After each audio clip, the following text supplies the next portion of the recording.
Bonjour à tous, ravi de vous retrouver sur Public Sénat pour un nouveau numéro de 100% Sénat, l'émission qui vous fait vivre les travaux de la Haute Assemblée.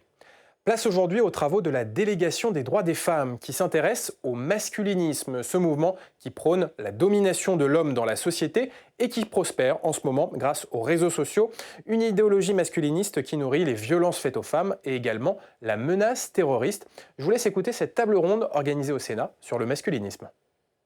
Quand j'ai écrit mon enquête formée à la haine des femmes en 2023, le masculinisme, c'était un sujet plutôt niche. J'avais passé plus de 5 ans à tenter de le porter dans les diverses rédactions où j'avais pu travailler, avec, je dois l'avouer, plus ou moins de succès. On me répétait souvent que c'était un sujet qui concernait qu'Internet, ses tréfonds, et que mon intérêt pour ces contenus relevait davantage de l'obsession que d'une réalité tangible. J'ai passé des années à crier qu'un grave danger arrivait, et à avoir l'impression que personne n'écoutait. Pourtant, dès 2021 et 2022, les écoles britanniques alertaient sur, je cite, le lavage de cerveau des adolescents biberonnés aux propos de l'influenceur masculiniste Andrew Tate. Entre 2023 et ce début 2026, beaucoup de choses ont changé. La montée de l'extrême droite, des conservateurs et des mouvements anti-choix un peu partout dans le monde ont reconfiguré le jeu politique. La question du genre, et plus particulièrement de la masculinité et de la virilité, sont des argumentaires politiques séduisants pour une partie de la jeunesse, mais pas que. De plus, l'allégeance des plus grandes industries de la tech au pouvoir de Donald Trump nous a fait entrevoir l'émergence d'un technofascisme mondial. Parler de masculinisme, ce n'est pas juste parler d'une tendance des réseaux sociaux. C'est parler d'un mouvement social et politique, en ligne et hors ligne, qui vise à mettre en pratique l'antiféminisme, à mettre en place des actions concrètes pour faire régresser les droits des femmes et des minorités de genre. C'est un mouvement bien ancien, en réalité, mais dont la démocratisation des réseaux sociaux numériques a permis à ses partisans de se retrouver, de s'organiser et d'y construire des espaces avec leur propre langage et leur propre code. Si on parle de masculinisme au singulier, on devrait plutôt en parler au pluriel. Comme vous l'avez rappelé, le terme anglophone de manosphère exprime bien mieux, selon moi, la multiplicité des sous-communautés en ligne qui sont parfois contradictoires entre elles. D'autre part, parce qu'il est désormais impossible, au vu de notre système médiatique actuel, de tracer une seule voie de radicalisation. Il existe autant de masculinisme au pluriel qu'il existe d'hommes et de centres d'intérêt. Néanmoins, les contenus de porte d'entrée vers ces mouvements peuvent montrer certains points communs. Des contenus liés au travail du corps, je pense notamment au sport, à la nutrition, ceux liés au développement personnel, ceux liés à la séduction et enfin ceux liés à l'investissement et à l'entrepreneuriat. Les liens entre communautés de jeux vidéo, dites communautés gaming et masculinisme sont anciens, mais ont tendance à se reconfigurer aujourd'hui.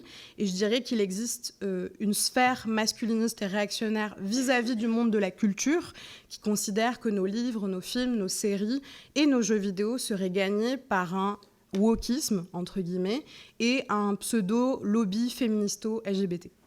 Ces discours sont en réalité anciens et la communauté des gamers et gameuses, si elle n'est pas absente d'abus, n'est pas aussi caricaturelle. S'il ne faut pas restreindre les mouvements masculinistes aux réseaux sociaux, il faut néanmoins reconnaître que les logiques algorithmiques de ceux-ci participent à la prolifération de ce discours. D'abord parce que ce sont des contenus populaires. Ils sont clivants et donc engageants. Entendre dire, et je cite, que toutes les femmes sont des putes, je cite ici l'un des influenceurs les plus suivis en France, c'est un contenu qui ne laisse pas sans réaction. Qu'on adhère ou qu'on s'oppose à ces propos, il provoque des likes, des commentaires, des partages et donc des réactions. Cet engagement se traduit par une remontée dans l'algorithme pour le présenter à encore plus de personnes. Et au final, ces contenus finissent par rapporter de l'argent, à la fois aux créateurs de ces contenus, mais aussi à la plateforme. Et une fois qu'un contenu est rémunérateur pour une plateforme, dont, je le rappelle, les plateformes sont des entreprises dont leur but est de gagner de l'argent en retenant l'attention des internautes, il leur devient presque impossible de supprimer ces contenus. Pour les multinationales de la tech, modérer les contenus sexistes, racistes, LGBTophobes, c'est se priver d'un capital économique certain. D'autre part, nous sommes face à des influenceurs comme les autres, Les masculinistes ont acquis un ensemble de compétences qui leur permettent de gagner en influence, de diffuser leur contenu et donc de fidéliser leur audience. Si je parle d'algorithmique, c'est parce qu'on ne peut plus faire semblant aujourd'hui que la sphère numérique et la sphère physique sont deux bulles étanches qui n'auraient pas d'influence l'une sur l'autre. Mais restreindre cette discussion uniquement à Internet, à mon sens, c'est passer à côté du sujet. Car ces mouvements masculinistes ont un impact réel sur nos vies hors ligne. Des associations de droits des pairs instrumentalisent le débat public et poussent à faire reconnaître des théories sans consensus scientifique auprès des tribunaux, comme celle de l'aliénation parentale. Ces associations sont les mêmes qui réclament que le 3919 ouvre son standard aux hommes et harcèlent les organisations féministes. D'autre part, le masculinisme tue, vous l'avez dit, et cette violence est bien réelle. Durant les 2 dernières années, au moins 3 arrestations pour projet d'attentat masculiniste ont été faites en France. Le parquet national antiterroriste s'est saisi de l'une d'entre elles. Parler d'attentats misogynes, c'est encore rare, comme si le genre n'était pas une raison suffisante pour planifier une attaque. Et pardonnez mon émotion et pardonnez ma colère, mais je ne peux m'empêcher de m'interroger sur tous les féminicides, 164 pour l'année 2025, et tentatives de féminicide, combien ont été influencés, plus ou moins directement, par l'idéologie masculiniste. Le masculinisme tue, et excusez mon langage, mais j'ai l'impression que tout le monde s'en fout. Car ces questions de masculinité, de virilité et de domination masculine sont des enjeux de pouvoir. Les mouvements masculinistes sont profondément liés à l'extrême droite et aux sphères identitaires. D'une part, parce que ce sont des groupes dont l'antiféminisme s'est confirmé à maintes et maintes reprises. Les questions de genre, de sexualité, de rapport homme-femme, de discrimination sont devenus des enjeux majeurs et des argumentaires politiques qui permettent de séduire des électeurs et des électrices. Ce sont aussi des mouvements qui sont traversés par des fausses informations et des théories du complot. Sur la question de l'éducation à la vie relationnelle, affective et sexuelle, par exemple, sur lequel j'ai beaucoup travaillé cette année, ou par la pseudo-dévirilisation des hommes en lien avec la pollution de l'eau par les hormones issues de la pilule contraceptive. Théorie du complot, en réalité assez ancienne, mais qui se réactive dans les sphères francophones. Mesdames et messieurs les sénateurs et sénatrices, dans le questionnaire que vous m'avez transmis pour préparer mon exposé liminaire, vous me demandez quelle stratégie vous semble efficace pour lutter contre la diffusion des discours masculinistes. D'une part, une meilleure reconnaissance du sujet et davantage de recherche publique sur les processus de radicalisation, sur l'analyse des réseaux sociaux. D'autre part, un rôle renforcé de l'ARCOM et des cyber-enquêteurs et enquêtrices sur ces contenus masculinistes qui, malgré leur signalement, restent en ligne. Faisant de l'éducation aux médias et à l'information en collège et en lycée depuis plus de 5 ans, je vois à quel point ces séances sont utiles. Elles permettent aux jeunes de développer leur esprit critique sans avoir une posture moralisatrice. Ce sont des séances qui devraient être obligatoires, menées par des associations spécialisées pour ne pas surcharger les enseignants et enseignantes dont les conditions de travail sont en souffrance depuis des années. Ces séances, couplées à de véritables séances d'éducation à la vie relationnelle, affective et sexuelle, permettent d'être au plus près des préoccupations des jeunes. Parler d'Internet sans parler de sexualité et inversement, ça me paraît hors sol pour des adolescents et adolescentes en 2026. Lutter contre le masculinisme, c'est lutter contre les violences faites aux femmes, mais aussi contre le sexisme, contre la LGBT-phobie. Il faut financer les associations féministes et LGBTQ+, dont le budget a été amputé de plus de 30 millions d'euros l'année passée. Cela demande du courage politique. L'éducation ne suffit pas. Le masculinisme a tellement prospéré que c'est un discours qui est désormais admis, voire valorisé dans l'espace public et médiatique. Pour finir cet exposé, je terminerai par dire « J'ai peur que nous ne fassions rien et qu'un drame arrive. » Comme à Montréal en 1989 où 14 femmes sont mortes. Comme à Isla Vista en Californie en 2014 où 6 personnes sont mortes. Comme à Toronto en 2018 où 10 personnes sont mortes. J'ai peur que mes sœurs meurent, j'ai peur que mes amis queer meurent, comme ils et elles meurent déjà, tout ça parce qu'on a considéré que des mecs qui faisaient des vidéos dans leur chambre, ce n'était pas si dangereux que ça. Merci. Merci. Vous l'aurez compris, on essaye de faire notre part également. Je vais donc maintenant laisser la parole à Pauline Gontier. Merci Madame la Présidente et merci Mesdames les rapporteurs pour votre invitation. Mon propos va être très complémentaire, comme vous l'avez dit, je pense, de celui de Pauline Ferrari, puisque je vais vous présenter un itinéraire singulier et que, comme le rappelait Pauline, il y a plein de voies qui mènent au masculinisme. Quand j'ai commencé à écrire mon livre en 2021, Et je rejoins les propos de Pauline. Je n'aurais jamais pensé être invitée dans une instance aussi officielle pour traiter du sujet. Je pense que c'est déjà une chose très encourageante que ce sujet alerte en plus haut lieu de la République, parce que, comme l'a rappelé Pauline, c'est une menace aujourd'hui très concrète. Le masculinisme tue, et je le développerai aussi dans mon propos. Le masculinisme est un cheval de Troie de mouvements réactionnaires qui fragilisent et qui menacent notre démocratie. Alors, je vais revenir très brièvement sur le roman. Je vais surtout passer du temps pour vous en expliquer la genèse et les différentes sources d'inspiration.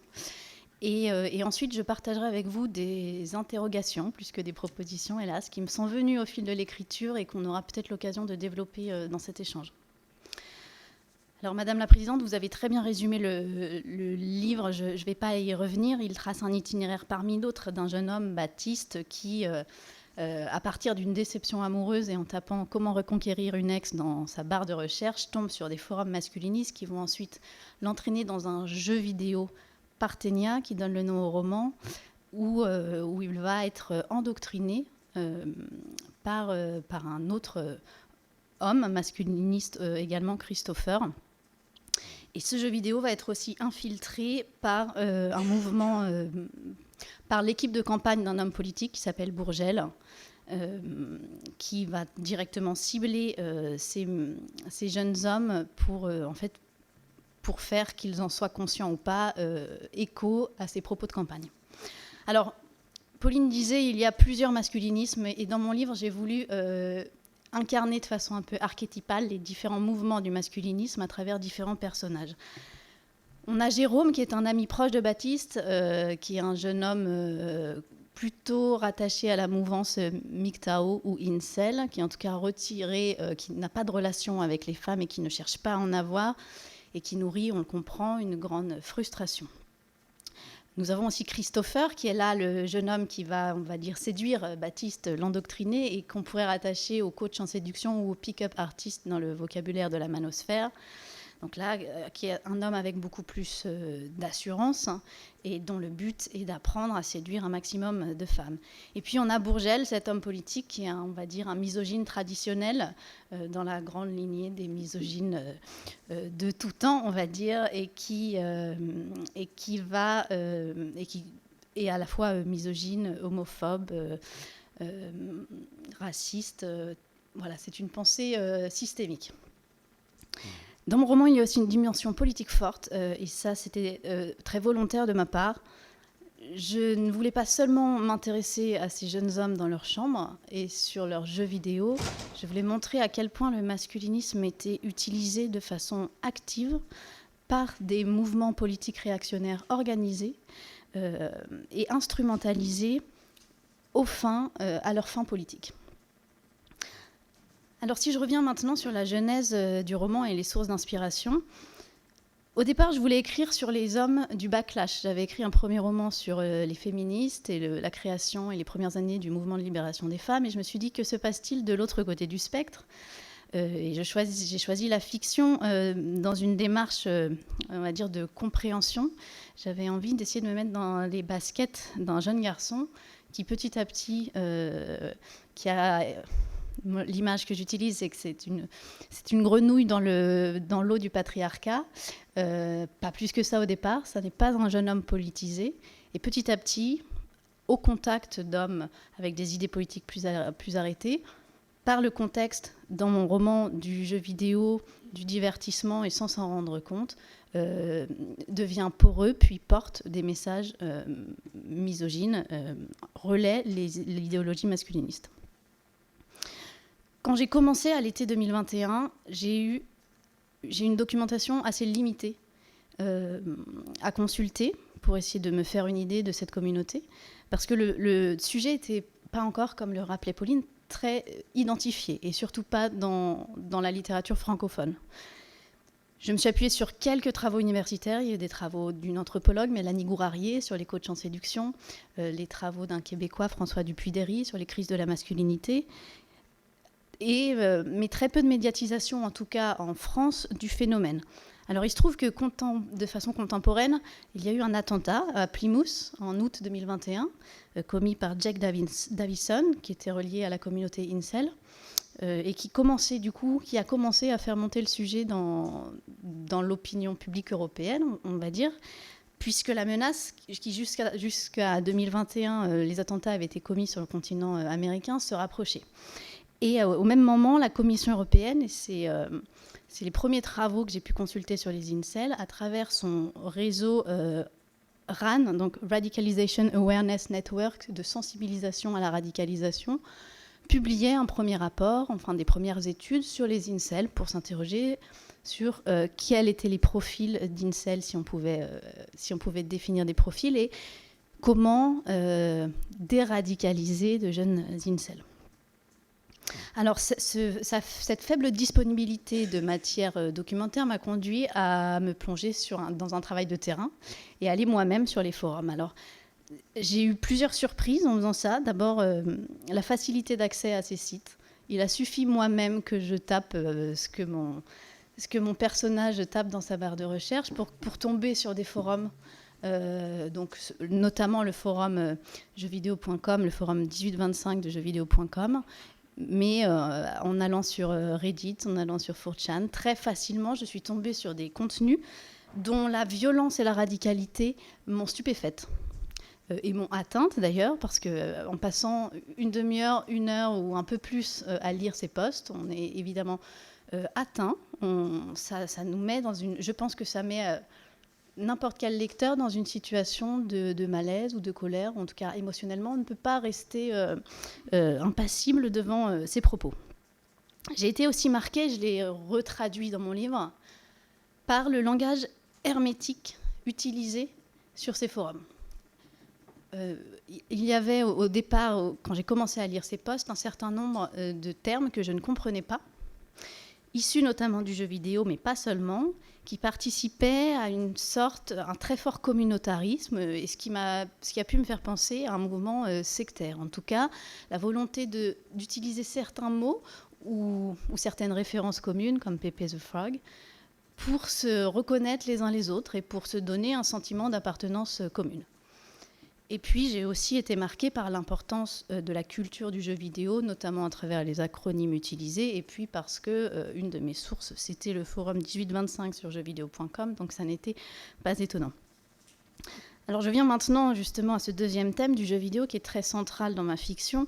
Et la deuxième source d'inspiration pour ce roman, ça a été un article de paru dans Courrier International, repris du mensuel américain The Wired, qui s'intéressait, donc en octobre 2021, et qui s'intéressait à un jeu fasciste créé sur une plateforme de jeux vidéo très utilisée plutôt par les jeunes joueurs d'ailleurs, je crois, Roblox, de jeux vidéo en ligne. Sur cette plateforme, il y avait un jeu vidéo qui s'appelait Partia, qui était un jeu vidéo créé par des néo-nazis américains, avec un certain nombre de codes et de règles, on va dire fascisantes, qui imposaient une certaine façon de s'habiller, une certaine façon de s'adresser, qui interdisaient d'utiliser un sexe différent de son propre sexe dans son avatar, etc., dont je me suis inspirée pour ma fiction. Et même si les masculinistes n'étaient pas directement cités dans cet article, j'ai trouvé qu'il y avait de forts liens avec mon sujet d'intérêt. D'abord, le milieu du gaming, auquel il est souvent fait référence chez les masculinistes, et qui est un milieu très fortement masculin, et dont l'industrie est dominée aujourd'hui par des représentations très virilistes des hommes, et qui pouvaient facilement coller aussi à mon personnage. J'ai trouvé une similitude dans le mélange du divertissement et de la politique, dans l'utilisation de l'ironie, dans l'utilisation de cette confusion qui pouvait provenir du fait qu'on tient des messages politiques, mais qu'on est dans un jeu. Et du coup, la personne qui se trouve immergée dans son jeu et qui ne vient que pour le divertissement ne se rend pas forcément compte ou ne sait pas quel degré de sérieux prêter aux messages politiques qui sont diffusés dans ce jeu. Et c'est ce qu'expliquait cet article, en fait, qui donnait la parole à un jeune homme qui s'était fait endoctriner et qui, des années après, témoignait de son expérience du jeu.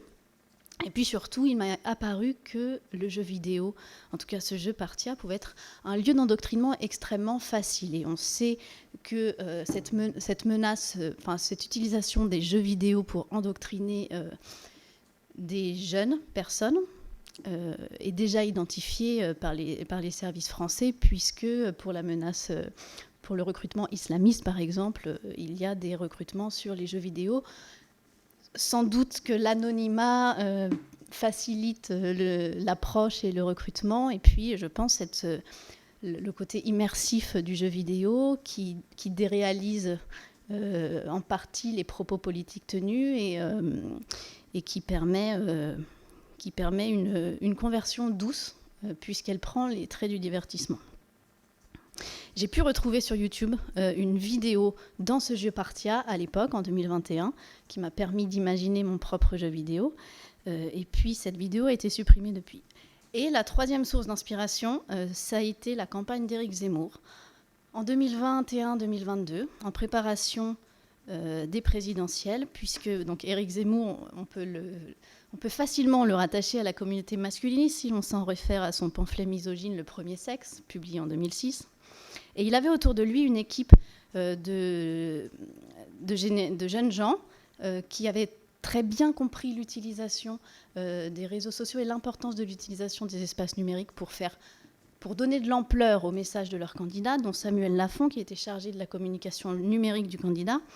Donc son équipe était active, non seulement sur Twitter, mais aussi sur Wikipédia pour modifier des informations, à infiltrer des communautés Facebook. Tout ça est documenté par Vincent Bresson dans Au cœur du Z.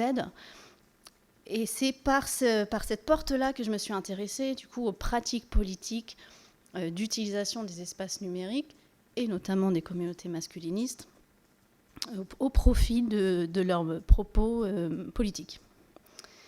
Et accessoirement, Sarah Knafo, qui fait l'actualité aujourd'hui, a été une source d'inspiration au départ du personnage de Léa, pour l'anecdote.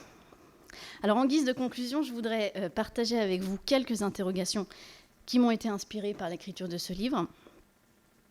La première, c'est plutôt un message qu'une interrogation. Le masculinisme est un cheval de Troie des mouvements politiques réactionnaires. L'enjeu n'est pas seulement la protection du droit des femmes. Le masculinisme est aujourd'hui une porte d'entrée grande ouverte aux idées les plus réactionnaires. Ça n'est plus seulement un mouvement hétérogène en ligne. Il est instrumentalisé par des forces politiques et cette menace démocratique est d'autant plus effrayante qu'elle touche des jeunes hommes et qu'elle cible notamment des jeunes hommes vulnérables. La deuxième interrogation, c'est qu'il y a tout de même si on trouve des masculinistes de tous âges, une forte dimension générationnelle.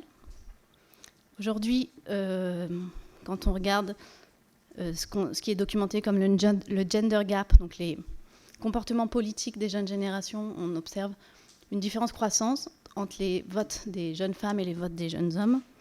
Ce sont beaucoup des hommes entre, je dirais, 15 et 25 ans qui sont aujourd'hui les plus exposés et les plus porteurs de ces messages masculinistes.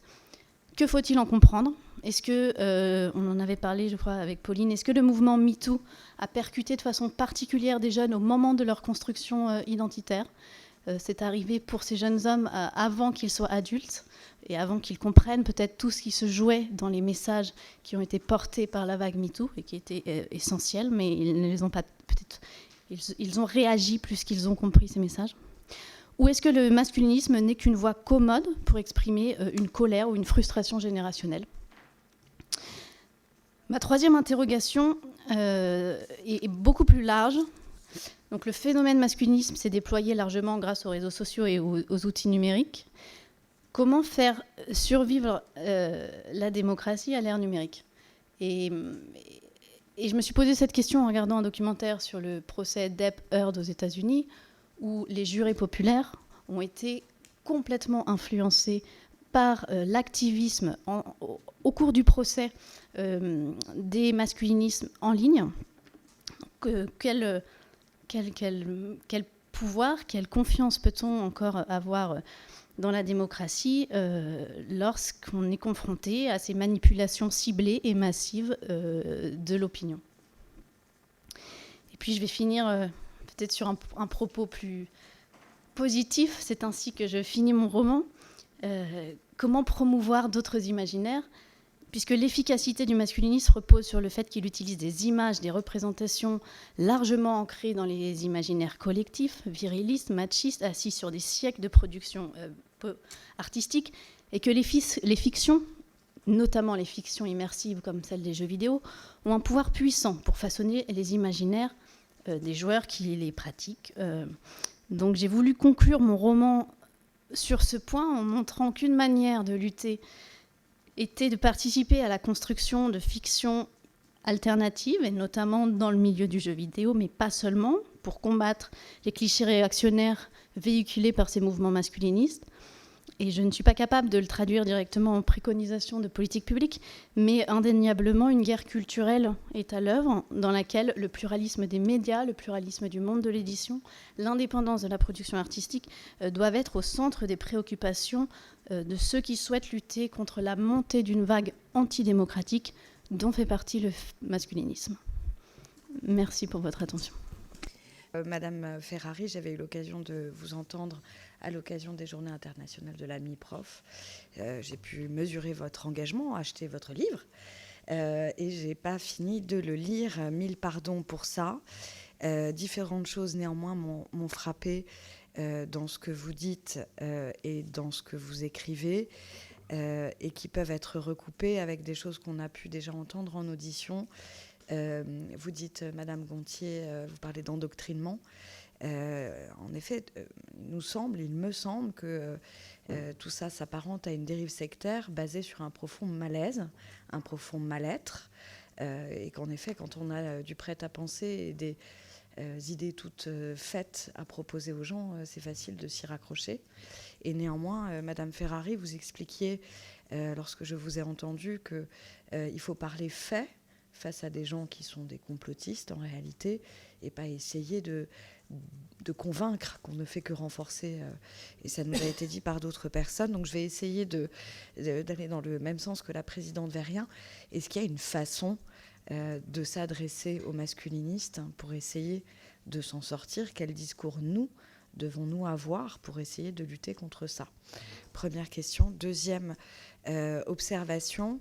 Je suis absolument convaincue du lien qu'il faut faire en matière de qualification juridique entre masculinisme et féminicide. Et j'en ai été convaincue, si je ne l'étais pas déjà, par le reportage de Pierre Gault que nous avons auditionné, et qui conclut par cet homme qui un jour a trouvé la lumière et la raison de son vrai mal-être, et qui a fini par tuer son ex-compagne, non sans avoir tué sa sœur avant, de 20 coups de couteau, je crois, et son ex-compagne en a eu 80.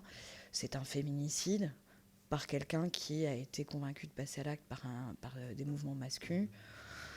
Finalement, dans la mesure où on peut considérer le féminicide comme un crime de propriétaire, finalement, tous les féminicides ne seraient-ils pas des actes masculinistes traduits et dès lors, est-ce qu'il faut envisager une qualification pénale? Vous n'êtes pas juriste ni l'une ni l'autre. On réforme trop, et déjà, si on pouvait réussir à obtenir que ce qu'on a déjà voté est mis en œuvre, on serait contente. Et néanmoins, est-ce que ça pourrait être une piste de réflexion? Vous dites, Madame Gontier, qu'on est atteint par ce qu'on lit et ce qu'on voit et ce qu'on entend.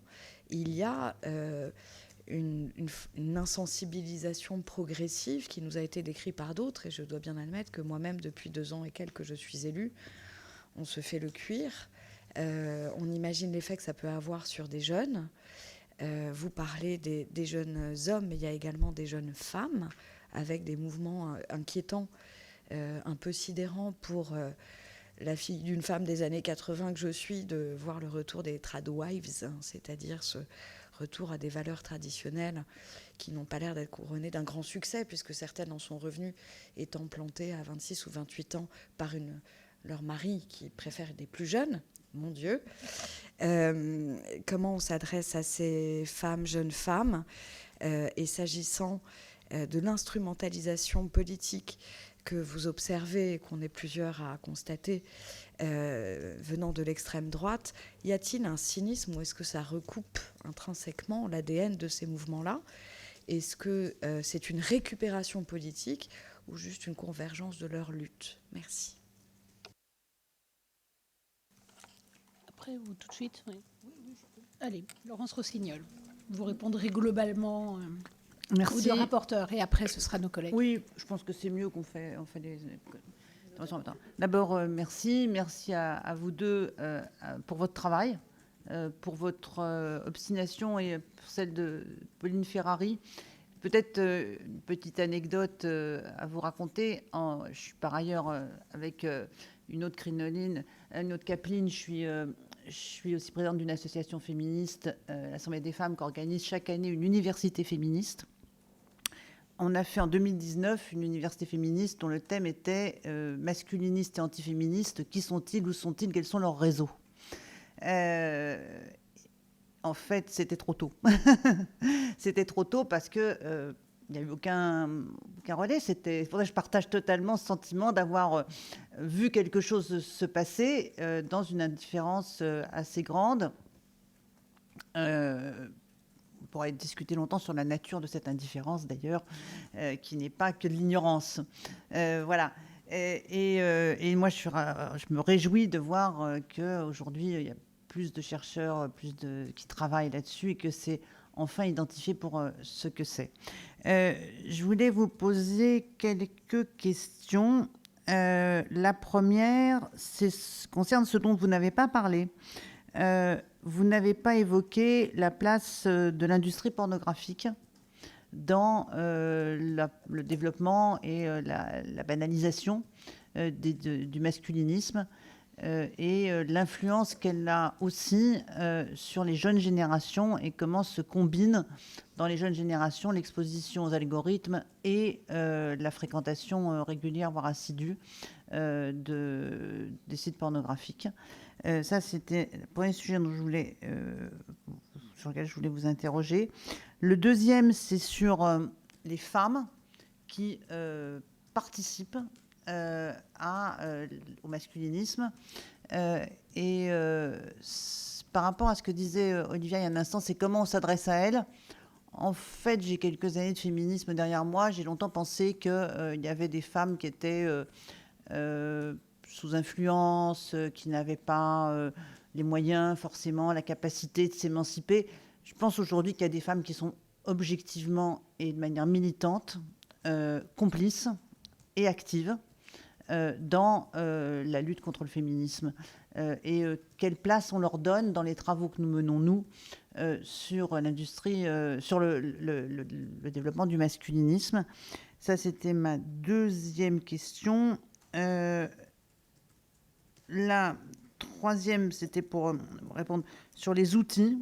Je pense que la laïcité est un outil de lutte contre le masculinisme. Alors, la laïcité, il faut toujours maintenant préciser, ce n'est pas la laïcité dévoyée qui est perçue et promue comme étant un outil au bénéfice, enfin, au profit du racisme anti-musulman. C'est la laïcité historique dans sa dimension anticléricale et la place qu'occupent les discours religieux dans le masculinisme et dans la propagation. Et enfin, ma dernière question va être sur, je pense, la nécessité de bien identifier la différence entre le masculinisme et la misogynie. C'est très important, je crois, de faire ça. Le masculinisme, c'est le débouché politique du masculinisme, de la misogynie. Mais je pense que pour la compréhension, toute la misogynie n'est pas forcément animée d'une volonté masculiniste. Et je pense que c'est important qu'on l'identifie bien. Et enfin, ça sera vraiment le dernier point, je pense que nous avons des outils qu'on n'utilisons pas.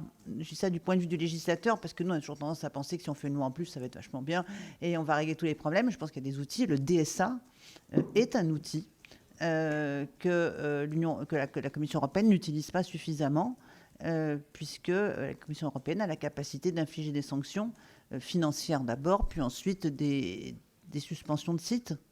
Et enfin, je vous remercie d'avoir, je crois que c'est Pauline Gontier qui l'a dit, je pense qu'il faut inclure l'ensemble des mouvements réactionnaires. Ce n'est pas que l'extrême droite. Estampillé officiel, classifié ministère de l'Intérieur. Voilà, c'est ça que je veux dire. Je pense que la porosité entre l'extrême droite et d'autres mouvements politiques réactionnaires fait aussi que le masculinisme est un outil électoral au-delà de l'extrême droite. Et je pense que je dis ça parce que c'est important que nous, on le souligne dans notre propos. Voilà, qu'est-ce que vous en pensez? Et enfin, pour vous dire, Dominique Vérien l'a un tout petit peu évoqué tout à l'heure, à votre question, qu'est-ce qu'on fait et comment on sort de l'indifférence autour de nous, le fait que le Sénat, l'obligation des droits des femmes, fasse ce qui sera le premier rapport d'une institution politique, donc avec une dimension officielle sur le masculinisme, va contribuer, à mon sens, à la prise de conscience que c'est une question de politique publique, une question démocratique également que celle du masculinisme. Voilà, merci. Qui commence pour les réponses? Allez, je me lance. J'ai essayé de faire des notes. Je commencerai peut-être par, en effet, la différence entre misogynie et masculinisme qui, à mon sens, est essentielle. Moi, je définis le masculinisme comme un mouvement social et politique de mise en pratique concrète de l'antiféminisme. Ce que je dis souvent quand je fais des conférences ou des rencontres, c'est que le masculinisme, c'est pas votre tonton à table à Noël qui va dire les féministes, elles vont un peu trop loin. Ce sont des personnes qui vont mettre en place des choses politiquement, concrètement, en ligne comme hors ligne, pour faire régresser les droits des femmes et des minorités de genre, pour tenter de les humilier, pour tenter de les silencier. Et à ce sens, c'est un peu différent de, entre guillemets, juste de la misogynie, qui est déjà pas acceptable. Sur la question du DSA, je suis assez d'accord sur le fait que, pour être journaliste sur les questions de nouvelles technologies depuis un petit moment, j'ai pas mal suivi le DSA et je sais à quel point c'est un texte assez fondateur, y compris au niveau international. Il y a beaucoup de pays qui nous l'envient.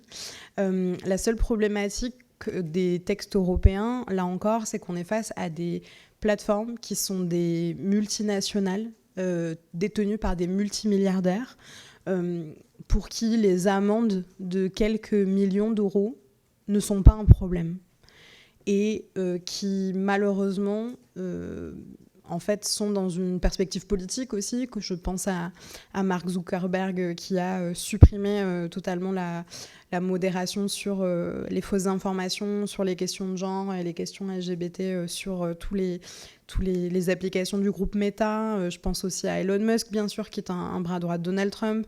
Dans tous les cas, on a des plateformes en fait, qui continuent à se faire taper sur les doigts par les instances européennes et qui répondent par « oui, qu'est-ce que vous allez faire ?» Et donc, en fait, ça demande aussi une collaboration entre les plateformes et les institutions pour qu'il y ait des choses qui se passent. Par exemple, je suis beaucoup tout ce que fait l'ARCOM chaque année pour savoir un petit peu quels sont l'état de la modération, par exemple, des contenus en France. La plupart des plateformes ne donnent même pas leurs données à l'ARCOM. Ce qui est quand même problématique à plein d'égards.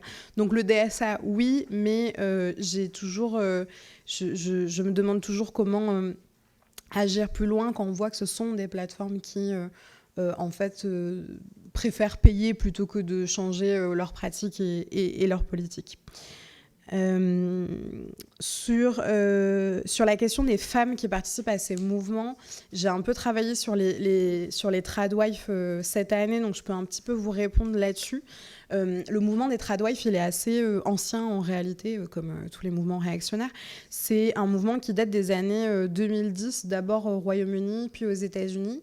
Et il ne faut pas oublier que les influenceuses tradwives ont une spécificité culturelle nord-américaine certaine.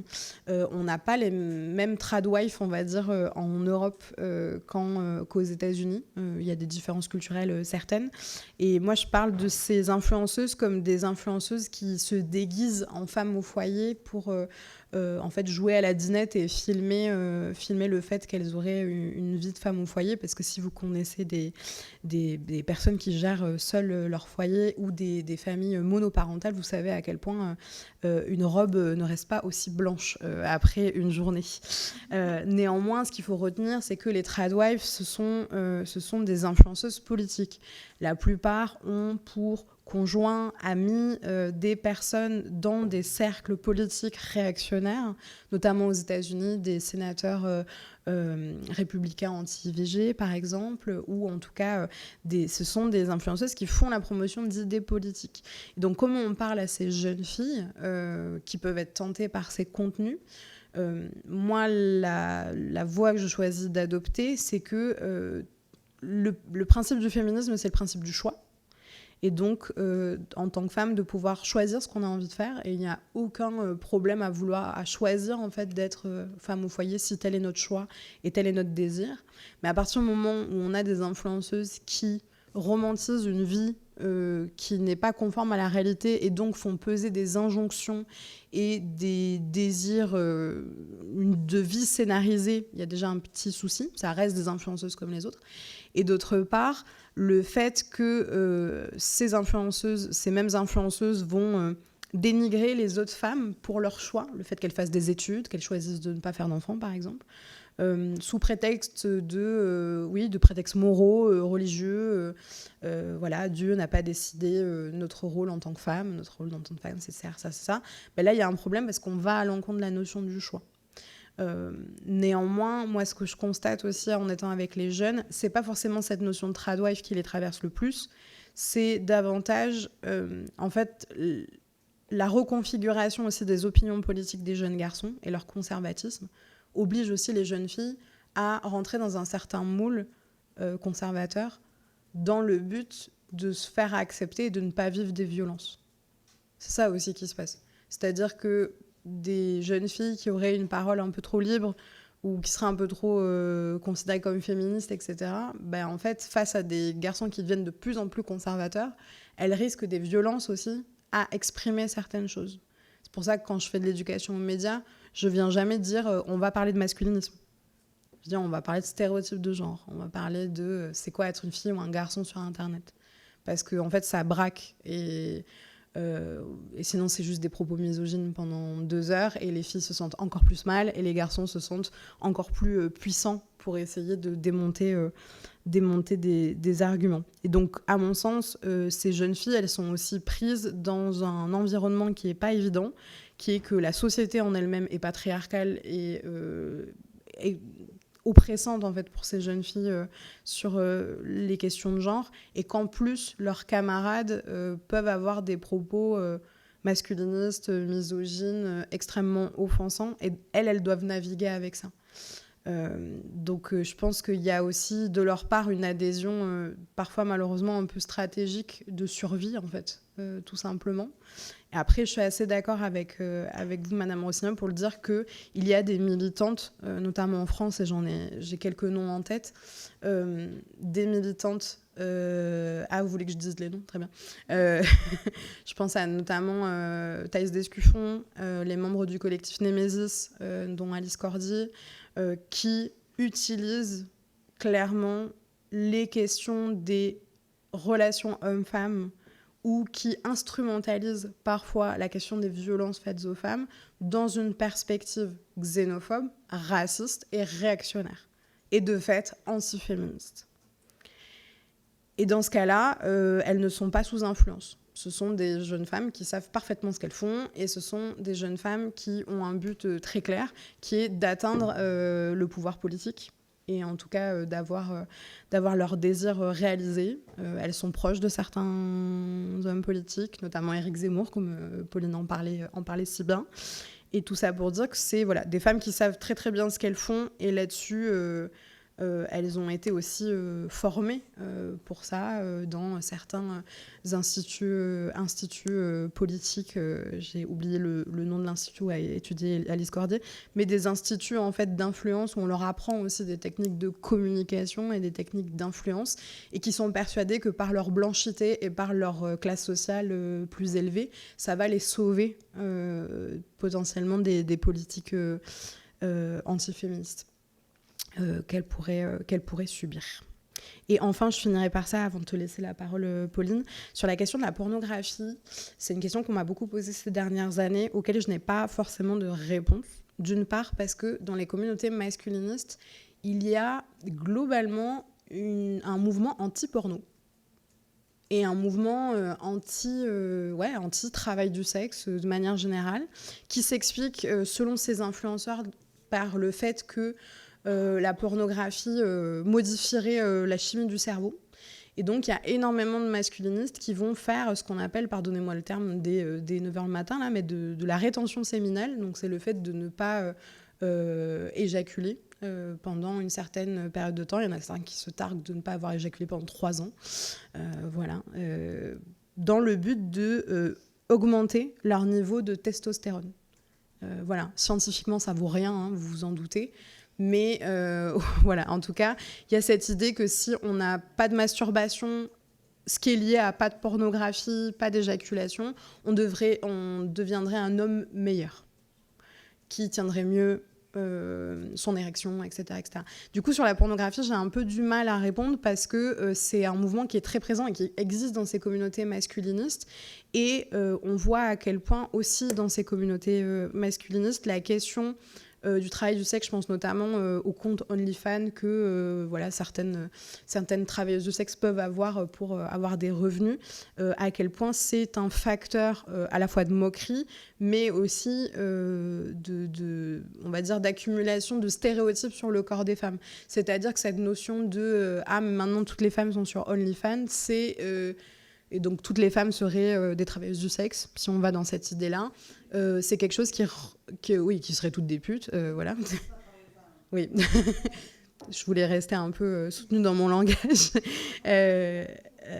C'est quelque chose qui est utilisé par les communautés masculinistes pour dénigrer les femmes, même celles qui d'ailleurs n'ont pas de compte OnlyFans, et qui est désormais très présent aussi dans les salles de classe. Voilà, quand on parle d'éducation à la sexualité, avec les élèves que je peux voir, j'ai des élèves qui me disent « Madame, est-ce que c'est vrai que toutes les femmes, elles ont, je cite, 300 de body count ?» Donc, est-ce que c'est vrai que toutes les femmes ont eu 300 partenaires sexuels ? Voilà. C'est des idées de fausses informations qui se propagent comme ça. Mais pourquoi 300 ? Je me pose la même question, mais... C'est un chiffre rond, quoi. C'est vraiment, voilà. Mais dans tous les cas, Donc sur la question de la pornographie, je suis un peu partagée parce que du coup, ces deux mouvements-là coexistent et parfois s'opposent. Enfin voilà. Donc à mon sens, c'est un peu, j'ai du mal à avoir une réponse assez claire là-dessus. Je te laisse la parole. J'ai pas de réponse non plus à toutes les questions que vous avez posées. J'ai commencé par celles à propos desquelles j'ai en tout cas des idées à partager avec vous. Sur cynisme ou convergence des idées. Je pense qu'il y a un intérêt bien compris de la part de partis politiques réactionnaires qu'on a ici une masse de jeunes personnes qui sont prêts, et je le dis à la fin de mon livre, à être une armée de l'ombre, même pas forcément consciente des chambres d'écho qu'elles jouent, parce que quand on met un like ou quand on retweet quelque chose, on se rend potentiellement pas compte des conséquences politiques réelles de ce qu'on fait. Donc je pense que déjà, ils jouent là-dessus, sur le fait que c'est pas comme aller tracter sur un marché et de liker un post de Zemmour, quoi. Ça engage moins. Et en même temps, ça a beaucoup d'importance parce que ça met ces topics, ça met ces sujets en top trend sur Twitter à l'époque de la campagne de 2021-2022. Et donc, ça le rend visible et ça a créé cette bulle Zemmour qui a ensuite été démentie dans les urnes. Mais, donc, cynisme, oui, mais vraie convergence d'idées, indubitablement. Moi, j'étais très marquée quand je regardais ce forum 18-25 par l'alternance en 2021-2022 des posts des posts masculins et puis des posts de soutien à Zemmour et des posts misogynes et des posts xénophobes, homophobes. Donc c'est tous ces propos qui sont liés. Et je me demande même si ça n'est pas en fait ça le dénominateur commun, la colère et la haine envers toutes les formes d'altérité, au-delà même de la misogynie. Donc il y a vraiment une sorte de convergence des haines quand on lit ces propos et quand on est sur ces forums.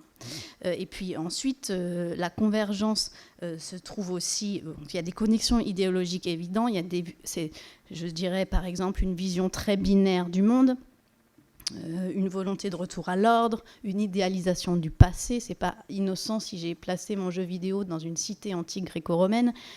Il y a beaucoup de coachs en séduction qui développent toutes des théories fondées sur des références antiques. Et puis, bien sûr, le rejet du féminisme. Pardon ? Ouais. Mais d'ailleurs, c'est pas innocent si ce jeu vidéo néo-nazi m'a fait penser au masculinisme. Il y a beaucoup de codes communs et de références communes. Les mêmes personnes portent les deux discours. Donc, je parlais de Zemmour, Alain Soral, Anders Breivik dans son manifeste à des propos masculinistes, Elliot Rodger, qui est le premier attentat masculiniste identifié en 2014 aux États-Unis, dans son manifeste My Twisted World, à des propos racistes autant que masculinistes. Et puis il y a des connexions personnifiées, et maintenant on les voit tout à fait. Pauline parlait en introduction d'Andrew Tate. Évidemment, Andrew Tate et Donald Trump sont proches, et Trump est intervenu pour extrader en Floride après sa condamnation pour proxénétisme, Andrew Tate. Donc les connexions et les convergences sont des convergences de fond et des connexions de personnes. Sur l'identification, j'ai trouvé intéressant de distinguer masculinisme et misogyne. Moi, en plus de la dimension politique du masculinisme, je dirais qu'il y a dans le masculinisme une position victimaire qu'il n'y a pas nécessairement dans les propos misogynes. Et je trouve que c'est intéressant parce vous parliez du mal-être, vous parliez du malaise. Oui, je fais un lien très fort entre le développement du masculinisme et un malaise. Parce que le masculinisme dit c'est à cause des femmes que vous êtes malheureux. Il dit pas juste les femmes sont inférieures, les femmes sont moins intelligentes, c'est presque le contraire. Il dit les femmes dominent le monde et c'est à cause d'elles que vous êtes malheureux. Donc c'est vraiment il y a quelque chose de la rhétorique du bouc émissaire dans le masculinisme qui est très puissant. Et qui là aussi rapproche, vous faisiez un parallèle avec le nazisme, voilà, désigner le bouc émissaire est un moteur politique très puissant et de ralliement des foules. Vous parliez aussi de l'insensibilisation progressive aux propos extrêmes et radicaux, et je trouve que c'est une chose importante. Effectivement, plus on y est exposé, sans doute moins on y est sensible. Et il y a d'autres facteurs qui jouent et qui me marquent beaucoup. C'est l'anonymat que permet Internet. On déclare ses propos avec un avatar, avec un pseudo. Donc, ces propos ont l'air moins réels et ça crée une distance aussi. Et je parlais tout à l'heure de l'utilisation de l'ironie. Voilà, si quelqu'un va trop loin et que les posts lui répondent en disant « moi quand même », il peut toujours dire « non mais je rigole, t'as pas d'humour ». Enfin, on surfe toujours là-dessus et ça permet petit à petit que les idées soient en fait incorporées malgré nous, parce qu'on y est exposé. On ne sait jamais s'il faut vraiment exercer ton esprit critique ou s'il faut simplement le lire et puis laisser passer. Et le fait que ce soit des mouvements qui se développent en ligne crée quand même une sorte de déréalisation. Et là, c'est pour ça que la lutte numérique est vraiment importante, c'est que on est, je pense, beaucoup plus extrême en ligne, évidemment, que dans la vie réelle.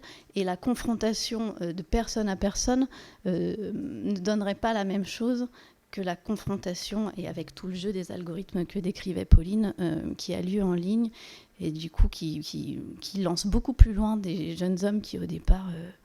qui même, je pense, si on les confronte dans la réalité, pour certains en tout cas, parce que c'est Pauline qui les côtoie en salle de classe et moi non, mais ne tiendraient pas les mêmes propos dans la vie réelle qu'ils sont capables de tenir en ligne, comme les appels au viol par exemple. Vous disiez... alors sur l'industrie pornographique, moi je rattache ça au fait, à ce que je disais sur le... Il existe tellement de représentations patriarcales et de domination des femmes dans la production, alors je disais dans la production artistique, donc là c'est pas une production artistique, mais je rattache ça au fait qu'il existe énormément de stéréotypes et que nos imaginaires sont déjà façonnés autour de corps d'hommes extrêmement virilisés, sexualisés, et donc je n'ai pas plus d'idées que ça, et je trouvais intéressant ce que je ne savais pas, ce que racontait Pauline sur l'anti-industrie pornographie d'une partie des mascus. Mais voilà, en tout cas, moi, je me dis que ça fait partie de tout l'éventail des représentations imaginaires alternatives qu'il faut essayer de produire pour que des jeunes hommes et des jeunes femmes soient exposés à d'autres modèles, et donc par là, peut-être moins sensibles au discours masculiniste, même si c'est une bataille de très, très, très, très longue haleine, étant donné que nous sommes encore dans une société patriarcale où le pouvoir et l'argent, en très grande majorité, appartient à des hommes.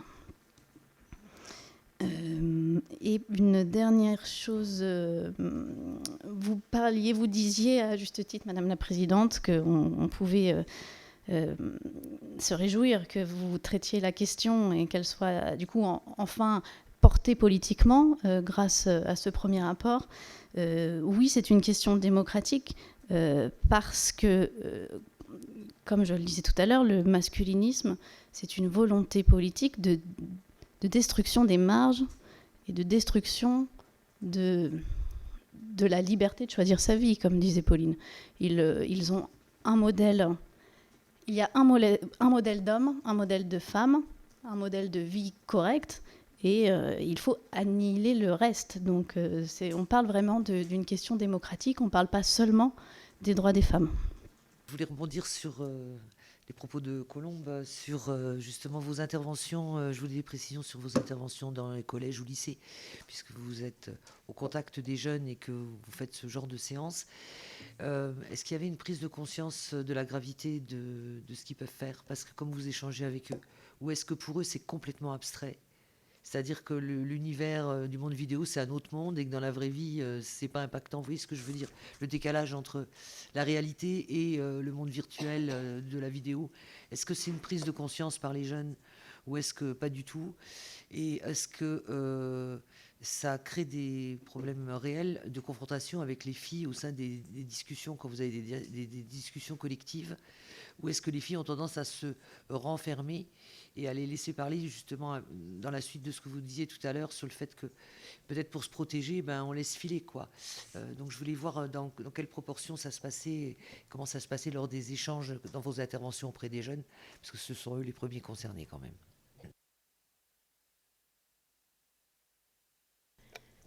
Merci pour ces questions. Je vais essayer de faire plus ou moins dans l'ordre en fonction des questions. Sur les actions à mener en termes de réseaux sociaux, je le répète, mais je pense qu'il y a une nécessité à faire appliquer le DSA et peut-être en voir aussi son application concrète au niveau national avec un renforcement du rôle de l'Arcom, par exemple, ou en tout cas de pouvoir avoir un vrai audit quelque part de la modération sur les réseaux. Je pense que ça serait déjà pas mal. Sur la question de l'EVARS, je l'ai évoqué tout simplement parce que, à mon sens, déjà, il y a des liens très très forts sur ces questions de sexualité. Quand moi je vais parler de ces sujets-là, c'est quelque chose qui revient tout le temps. Les jeunes ont envie de parler de séduction, de rapport homme-femme, de sexualité, ce qui paraît assez normal. On a tous et toutes été adolescents, adolescentes un jour. Néanmoins, sur la question de l'EVARS, j'ai beaucoup travaillé cette année dans le cadre d'un projet d'enquête mené par le Fonds pour la presse libre sur les associations financées par la Nuit du bien commun de Pierre-Édouard Stérin. Dans ce cadre, comme vous pouvez le voir, je travaille toujours sur des sujets très fun. Dans ce cadre, j'ai travaillé j'ai travaillé avec ma consoeur Rosane Le Carboulec sur 2 enquêtes sur les associations donc, financées par la Nuit du Bien Commun qui font de l'EVARS en établissement scolaire et notamment en établissement scolaire parfois public. Voilà. Et donc c'est une enquête que j'ai fait qu'on a faite pour La Déferlante qui est sortie en novembre dernier. Et on avait fait également une enquête sur le réseau des parents pour Mediapart en juin dernier, sur les réseaux des parents dans les Hauts-de-Seine notamment. Et notamment, ce qu'on avait découvert, c'est que en fait, ces réseaux d'EVARS avaient pour but de transmettre une vision assez binaire des rôles filles-garçons, avec voilà, cette idée que les filles doivent sentir bon et les garçons, c'est pas grave s'ils mettent un gel douche 4 en 1. On a non mais c'est vrai, c'est quelque chose qui a été rapporté dans notre enquête. Des visions, en tout cas, des rapports hommes-femmes qui restent, je dirais, dans la voie de Dieu, dans une perspective assez catholique intégriste. Voilà. Et en ça se rejoint avec les mouvements masculinistes, alors sans parler même de religion, mais juste en fait de perception du monde et de l'égalité homme-femme. Et donc, c'est assez intéressant de voir à quel point la bataille contre les VARS, de la part de certains mouvements intégristes, était aussi suivie par des mouvements masculinistes, mais par contre, pour créer des associations ou des structures pour aller intervenir dans les établissements, ça, y a un peu moins de problèmes parce que ça permet de rapporter notamment de l'argent. Donc, sur cette question de l'EVARS, sur l'interdiction du téléphone portable au lycée, je vais être très claire, je pense que c'est un coup d'épée dans l'eau, comme sur l'interdiction des réseaux sociaux avant 15 ans, tout simplement parce que je suis assez persuadée, heureusement ou malheureusement, je ne sais pas, que quand on est adolescent, on trouve toujours des manières d'aller au-delà des interdictions. Et de ce que j'ai pu voir de la récente interdiction des réseaux sociaux pour les moins de 15 ans en Australie, en fait, quasiment tous les ados ont réussi en fait, à trouver des manières de rester inscrits en ligne, notamment en générant des photos de Golden Retriever par intelligence artificielle. Ou en vieillissant leur visage avec des photos d'eux avec intelligence artificielle qui, en fait, ont passé la barre des réseaux sociaux. Oui, des images de chiens permettent de s'inscrire sur les réseaux sociaux en Australie. De dépasser la limite d'âge. Parce que c'est très mignon, un Golden Retriever.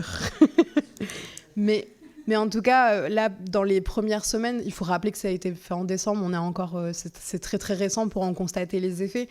Mais en tout cas, dans ce que j'ai pu observer, en fait, la plupart des ados disaient qu'ils avaient réussi à passer outre le système.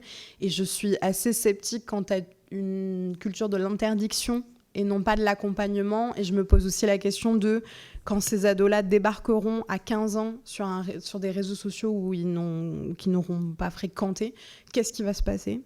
On sait en outre que la question de la pédocriminalité en ligne est aussi très forte, la question des cyberviolences. Donc je m'interroge et je ne suis pas forcément favorable, notamment sur le fait qu'aussi que l'interdiction du portable au collège est difficilement applicable, déjà pour le voir, même si je comprends la perspective. Sur la question générationnelle, je pense qu'il y a vraiment quelque chose de... je crois que j'ai écrit dans mon livre à un moment donné que moi, je suis devenue féministe à travers les hashtags aussi sur les réseaux sociaux, parce que je suis de cette génération-là, parce que Internet a été un espace de violence dans ma construction personnelle, mais comme en fait énormément de personnes. Et mon féminisme s'est aussi construit à travers ces espaces en ligne. Donc je pense que c'est peut-être pour ça qu'on s'en empare peut-être un peu plus de manière générationnelle, et peut-être parce qu'on a aussi peut-être plus les codes aussi de ces réseaux-là.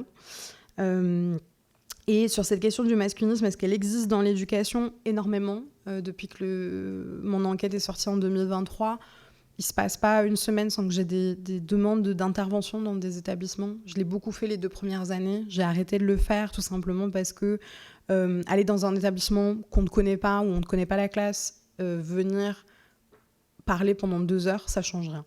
Il faut du suivi sur le long terme. Vous le savez très bien, quelqu'un qui vient vous parler pendant juste 2 heures de quelque chose, c'est pas comme ça qu'on change les mentalités. On peut semer des graines, Mais il y a un vrai travail sur les questions des stéréotypes de genre à faire et à continuer tout au long de l'année. C'est pour ça que maintenant, je fais plutôt des sessions d'éducation aux médias, comme là, par exemple, à la Courneuve, j'y vais juste après, depuis le mois de septembre jusqu'au mois de mai, avec une classe qu'on suit. Et donc, je trouve que ça, en tout cas, un peu plus... c'est un meilleur pari sur l'avenir avec ça. Sur ces garçons-là en classe, est-ce qu'ils se prennent conscience de la gravité ? Non. D'autant parce que je suis beaucoup avec des classes de 4e et 3e. Il ne faut pas oublier l'aspect de groupe. Il ne faut pas oublier que les classes, vous avez déjà vu 4 ou 5 adolescents de 14 ans rigoler ensemble. Voilà, c'est à peu près ça. Donc en fait, il y a aussi une perspective de ne pas vouloir être exclu du groupe, ne pas vouloir être moqué. Et donc, il y a toujours la difficulté à savoir à quel point ils croient à ce qu'ils disent ou à quel point ils font un peu les idiots pour le reste de la classe. Le fait d'être en non-mixité lors de ces interventions, je trouve, rend la chose parfois compliquée parce qu'ils vont s'adresser directement aux filles, directement révéler des histoires personnelles ou en tout cas les cibler directement. Et elles essayent de passer sous les radars parce qu'elles n'ont pas envie de se prendre de la violence. Soit il y en a certaines parfois qui vont s'élever, dire que ce n'est pas normal, dire qu'elles n'acceptent pas ce genre de propos, mais elles sont rapidement dénigrées en fait et invitées à retourner à leur place, qui est celle du silence. Donc là-dessus, moi j'ai eu l'impression, par exemple, beaucoup plus d'avancer parfois avec des groupes que de garçons. Sans qu'ils puissent parfois un peu faire les kékés devant les autres, on va dire. Mais voilà, je crois que j'ai à peu près... Ah oui, et la dernière question que vous posez, c'est qu'est-ce que, à part ces travaux au Sénat, qui sont déjà énormes, qu'est-ce qu'on peut faire ? Je sais que c'est des choses qui sont de plus en plus discutées. J'en ai beaucoup discuté avec le Haut Conseil à l'égalité qui sort bientôt son rapport pour lequel j'ai été interviewée. Je sais que la question du masculinisme, elle passionne, mais je pense qu'il faut qu'on fasse attention aussi à en faire des politiques publiques et que ça ne reste pas un sujet considéré comme abstrait. Et je pense qu'il y a un travail de publicisation aussi de ces travaux à faire. Et en tant que journaliste, je sais à quel point la bataille de l'actualité est un peu difficile dans le paysage médiatique actuel. Je vais être assez rapide. Tu as dit l'essentiel de ce que je pensais aussi sur les actions. Alors, je crois énormément à ce que Pauline fait, c'est-à-dire en face à face, un travail de discussion avec des gens qui sont formés. On parlait d'endoctrinement. Je crois qu'il s'agit de ça, être capable d'arriver, d'être formé pour ne pas braquer, pour éveiller les esprits, mais ça se fait dans la durée, donc j'imagine bien que ce sont des politiques publiques qui coûtent cher, mais je pense que, bien sûr, il faut modérer les réseaux sociaux, la technologie va beaucoup plus vite que la régulation néanmoins, donc j'ai des espoirs, mais limités, sur le fait qu'on soit capable de limiter suffisamment, de réguler suffisamment les réseaux sociaux pour faire disparaître la puissance du masculinisme en ligne. Donc voilà, je crois qu'il faut que l'âge de l'adolescent, enfin le public auquel s'adresse Pauline, les adolescents, parce qu'il y a une dimension générationnelle à ce phénomène, est un public qu'il faut aller voir en priorité, et on les voit dans les collèges, dans les lycées. D'ailleurs, en Grande-Bretagne, alors je ne sais pas si évidemment ils l'ont appliqué, mais vous avez sans doute vu la série Adolescence, qui a eu beaucoup de succès et qui met en scène un jeune homme confronté à l'idéologie masculiniste, et il projetait de faire visionner cette série dans les écoles. Bon, je crois que c'est quand même le lieu d'action, c'est un lieu d'action très important. Sur la dimension générationnelle de l'intérêt pour ce sujet, c'est vrai que moi j'étais surprise. Au moment où j'ai commencé à m'intéresser à ce sujet, je me suis intéressée aussi simplement à je suis allée regarder les rapports du Sénat et de l'Assemblée nationale. Et je me suis dit, est-ce qu'on s'est intéressé à l'impact des réseaux sociaux sur la vie publique, à l'utilisation des réseaux sociaux par par les groupes politiques. Et puis j'avais visionné une commission de l'Assemblée nationale, je ne sais plus quelle commission avait traité un peu ce sujet, et qui montrait que en fait l'extrême droite avait bien compris déjà c'était bien avant, c'est en 2021. Et c'était Florian Philippot qui en fait faisait une vidéo où il avait un mug, il s'adressait à son public, une vidéo YouTube. Et à la fin, il retournait sa tasse et il y avait Pépé the Frog, qui est vraiment un symbole de ralliement de la communauté masculiniste. Florian Philippot, qui est relativement jeune dans le paysage politique. Je crois qu'on a effectivement grandi avec Internet et nous, enfin moi je suis presque vieille par rapport à cette génération parce que j'ai connu la vie avant Internet, enfin avant Internet dans toutes les maisons avec une bonne connexion et pas avec le tout dans voilà. Et avec des smartphones, et donc spontanément pour nous la vie politique et nos opinions politiques sont forgées par Instagram, par les réseaux sociaux, donc on est confronté à ces contenus et on s'y intéresse et on comprend que nos opinions de citoyennes sont très influencées par les contenus numériques auxquels on est exposé, donc je pense que c'est de façon assez naturelle qu'on est préoccupé par ces sujets et parce qu'on en fait aussi les frais individuellement. Voilà, donc, et c'est très important hein, parce que moi j'ai pensé que si le sujet avait mis autant de temps à arriver jusqu'à vos instances, c'est qu'il n'y a pas tant de sénateurs et de députés de moins de 30 ans et que ça a joué dans la lenteur de la prise de conscience de l'importance de ce phénomène. Vous ne pensez pas, c'est intéressant, vous me répondrez. Et comment éviter que les présidentielles soient phagocytées par l'entrisme masculiniste ?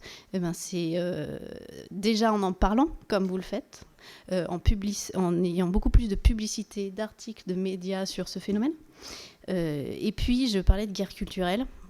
Si j'ai des espoirs limités sur la capacité à réguler l'univers numérique, je crois qu'il faut se lancer dans l'activisme numérique comme les masculinismes se lancent sur les réseaux. Donc en fait, il faut être présent, il faut répliquer, il faut produire du contenu avec des idées non réactionnaires. Il faudrait que tous les partis politiques soient aussi bons que les masculinistes pour atteindre les jeunes. Il y a une sorte vraiment de bataille numérique. Aujourd'hui, ce sont surtout les partis aux deux extrémités du spectre politique qui utilisent bien les réseaux sociaux et qui portent leur message. Donc, c'est seulement l'extrême droite qui porte des messages masculinistes. Mais il faut mener ce combat-là.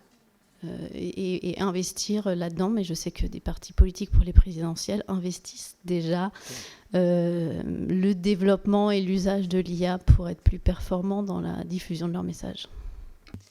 Alors, je vais repasser la parole. Alors, il y avait une petite question d'Annick Billon et ensuite Laurence Rossignol. Oui, merci Madame la Présidente. Je m'interrogeais en vous écoutant sur qu'est-ce qu'il peut y avoir comme conséquence ou quel lien entre masculinisme et homosexualité.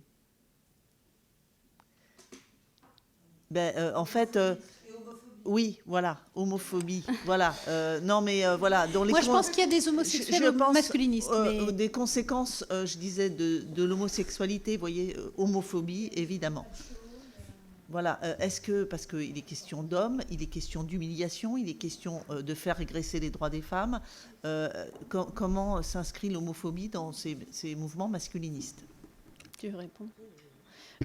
C'est très direct, ces mouvements sont homophobes, enfin ils considèrent que les hommes doivent être hétérosexuels comme les femmes. Voilà, c'est assez évident.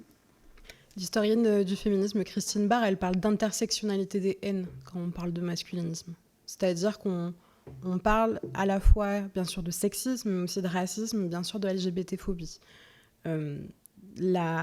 Si on en croit la vision binaire des masculinistes, les femmes sont censées être bien sûr hétérosexuelles, bien sûr soumises, bien sûr disposées au couple et à la sexualité hétérosexuelle. Les hommes, quant à eux, sont censés être forts, virils, avoir plein de conquêtes et être hétérosexuels, bien évidemment. Ce qui fait que les hommes homosexuels sont perçus par les masculinistes comme étant, et c'est leur propos, des sous-hommes, avec donc une homophobie latente, menant à du cyberharcèlement de masse, à des violences physiques. Je vous rappelle que selon les rapports d'SOS homophobie, les agressions LGBT-phobes explosent depuis plusieurs années. Les femmes homosexuelles et lesbiennes sont perçues comme étant des féministes hystériques enragées, qui sont contre les hommes. Et enfin, pour les personnes non-binaires, les personnes trans, celles-ci vont être perçues comme des personnes qui, en fait, troublent le genre et, de fait, seraient des formes de traîtres ou d'erreurs de la nature. En tout cas, ce n'est pas vu très positivement. Et donc, la transphobie immense qui est vécue par les personnes concernées aux États-Unis, mais aussi en France, est aussi relayée par les masculinistes. Ce n'est pas par hasard qu'on a des thèses conspirationnistes transphobes au sein d'Internet, visant une boxeuse algérienne pendant les derniers Jeux Olympiques, visant la Première Dame ou visant d'autres femmes de pouvoir. Ce n'est pas un hasard aussi. C'est aussi une alliance dans le but de discréditer ces femmes-là avec ces argumentaires qui sont profondément LGBT-phobes. Donc oui, il y a des LGBT-phobies dans le mouvement masculiniste et c'est comme ça qu'il se construit aussi. Laurence Rossignol. Non, je voulais réagir à deux choses. D'abord, sur pourquoi les institutions ont été moins rapides que vous, d'un certain point de vue. Déjà, dans vos propres milieux, journalistes, vous avez été précurseurs, c'est-à-dire que les instituts, le temps de décalage, vous l'avez vécu également.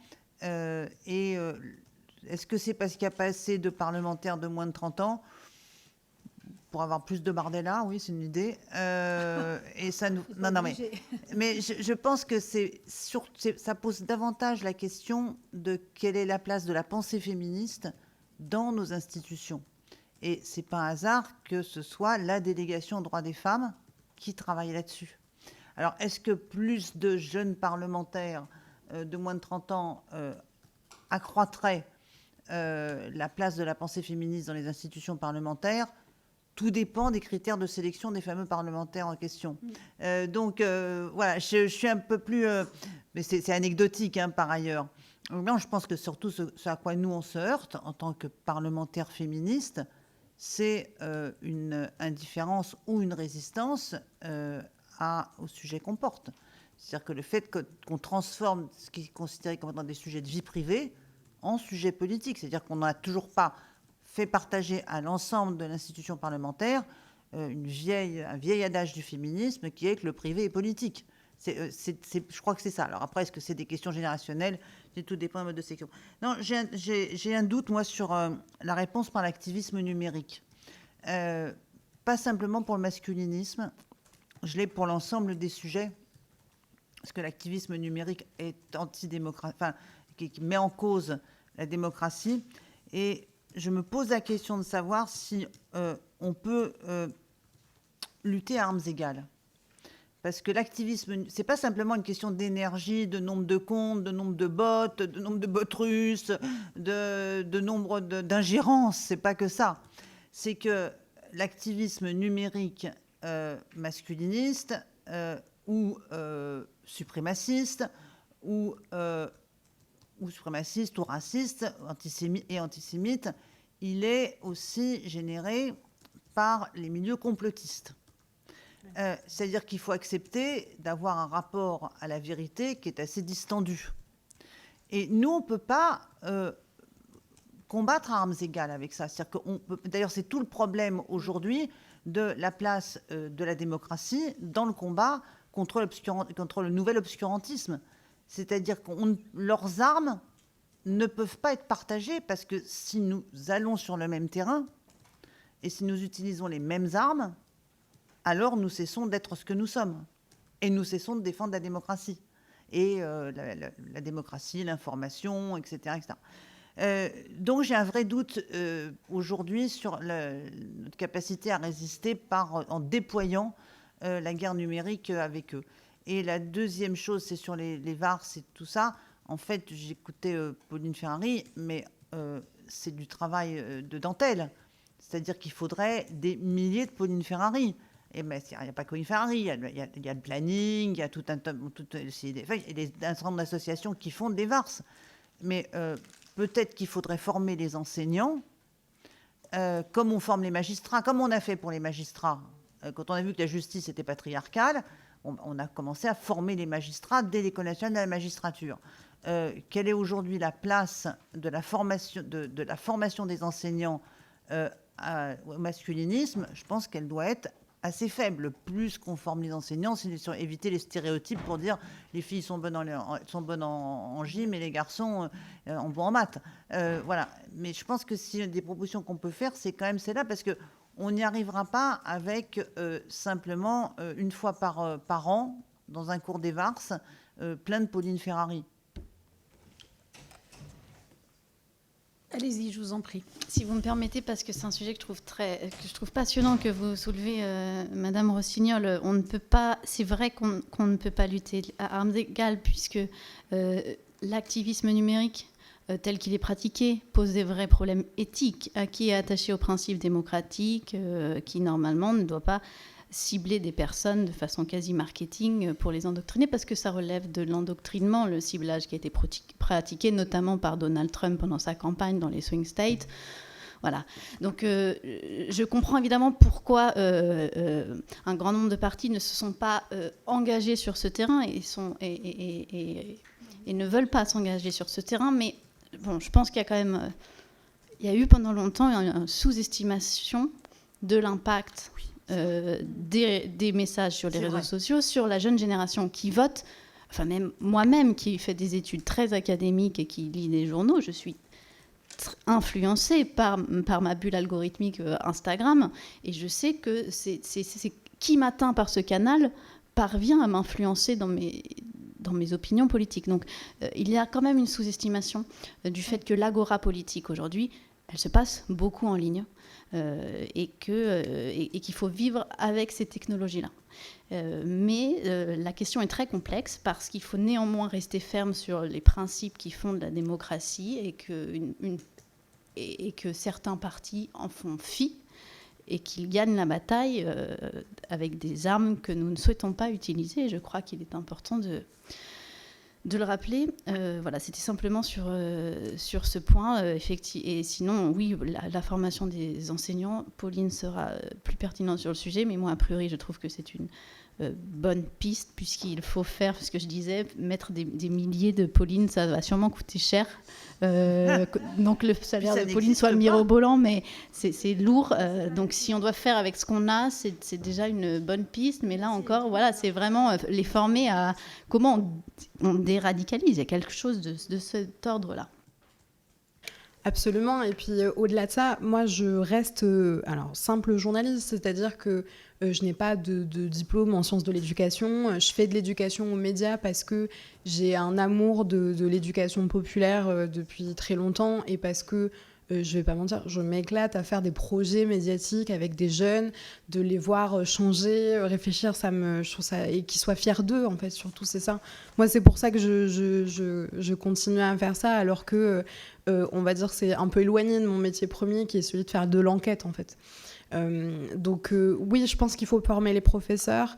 Il faut pas oublier cependant que les personnels de l'éducation nationale doivent aussi être formés sur les questions des VARs. Et je sais qu'ils sont en demande sur cette question-là pour que ça arrive de plus en plus vite.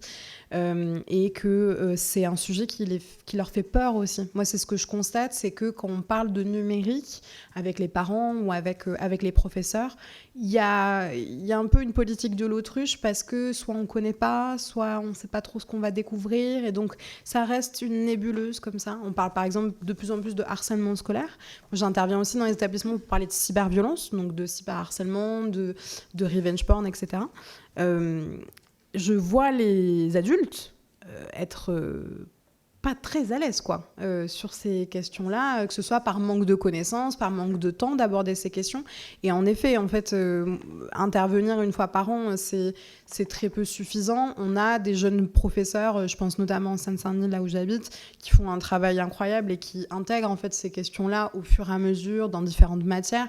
Mais pareil, ça demande en fait de l'investissement qui est personnel, là encore, de chaque professeur. Donc je pense qu'une formation toujours utile, ne serait-ce que pour eux, en fait, de se sentir aussi légitime et à l'aise de pouvoir parler de stéréotypes de genre, de virilité, de construction, de construction de qu'est-ce qu'on voit en ligne, de rapport à l'information, etc., etc. Donc là-dessus, je pense que c'est une bonne idée, mais on sait aussi qu'on a des associations extérieures, le planning notamment, qui peut intervenir aussi sur ces questions-là, et ça, c'est toujours bon à prendre, en fait, du temps de cette transition aussi de formation. J'ai une question, parce que tu m'as donné une idée, ou c'est trop tard. C'est fini, Madame la Présidente? Vas-y. Non, juste, parce que ça peut être très rapide, parce que peut-être ça va vite. Est-ce que vous avez étudié la dimension masculiniste des discours sur la dénatalité et la démographie? Oui. Un peu. Vous parlez de tous les discours crise de la civilisation, on fait plus de bébés, le grand remplacement, tout ça, quoi. Et le réarmement démographique. Et le réarmement démographique. Ok. Pour la faire très très courte, oui, c'est en fait, si on prend un petit peu un portrait robot masculiniste dans les valeurs essentielles, il y a l'idée que le féminisme aurait dévirilisé les hommes. Et de fait, comme ça dévirilise les hommes, tous les hommes deviennent homosexuels, selon les masculinistes, ou alors n'arrivent plus à séduire parce que les femmes sont des horribles féministes, donc plus personne n'a de relations sexuelles, donc notre espèce est en train de s'éteindre. Exactement, notre civilisation est en train de s'éteindre. S'ajoutent à ça des théories conspirationnistes racistes, notamment celle du grand remplacement, qui viendraient à dire, ben voilà, et du coup, on a des populations immigrées qui viennent nous voler nos femmes et nos enfants, concrètement. Donc c'est à ça que ça se rejoint. Ce qui fait que c'est pas très étonnant qu'on retrouve, par exemple, du côté de certains mouvements intégristes, catholiques intégristes, des solutions naturelles autour de la fertilité, d'un discours aussi qui peut paraître un peu hippie, mais sur l'arrêt pour les femmes de la pilule contraceptive. Aux États-Unis, il y a de plus en plus de travaux un peu sur ce qu'on appelle les pipelines. Donc c'est comment en fait on passe d'un sujet à un autre et comment on peut se radicaliser. Et notamment, il y a des travaux qui commencent à être menés pour dire que des sujets comme le yoga, le bien-être, ce genre de choses pouvaient mener, être des pipelines à des idées d'extrême droite pour les femmes. Notamment dans le fait de prôner une vie beaucoup plus naturelle et donc de fait de retrouver sa fertilité, de retrouver certaines choses et en fait un retour à la nature, etc., qu'on peut retrouver dans certains mouvements masculinistes aussi. Tout ça pour dire que oui, ces questions de natalité, elles sont très très présentes. C'est pas pour rien qu'on a des influenceuses tradwives qui font 8 enfants et qui les mettent en scène comme des petits comédiens en fait dans leurs vidéos pour donner envie de se reproduire et de faire aussi des enfants, dans cette perspective que c'est une bénédiction divine et le rôle essentiel des femmes. Et je finirai par dire que, dans tous les cas, toutes ces problématiques-là, elles rappellent aussi beaucoup le régime nazi. Voilà. Dans l'augmentation aussi et la perpétuation d'une forme de fertilité et de perpétuation en fait, de la race dans une perspective hétérosexuelle. Voilà pour cette table ronde organisée au Sénat sur le mouvement masculiniste et les risques de cette idéologie pour notre société.